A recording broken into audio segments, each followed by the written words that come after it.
Խաղաղության հռչակագրի համաձայն, որը ընդունվեց Վաշինգտոնում, Ադրբեջանի հետ մեր հաղորդակցության ուղիների բացման արդյունքում եւ հույս ունենք, որ այդ շրջանակում տեղի կունենա Արցախի եւ Ադրբեջանի միջև սահմանների բացումը, ինչ կունենանք ի վերջո, կունենանք բաց հաղորդակցության ուղիներ Պարսից ծոցի, Օմանի ծոցի եւ Սև ծովի միջև, կունենանք նոր կապակցվածություն Կասպից ծովի եւ Միջերկրական ծովի միջև, կունենանք նոր հնարավորություններ,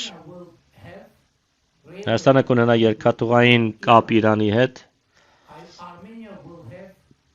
Հայաստանը կունենա երկաթուղային կապ Ռուսաստանի հետ եւ Կենտրոնական Ասիայի հետ,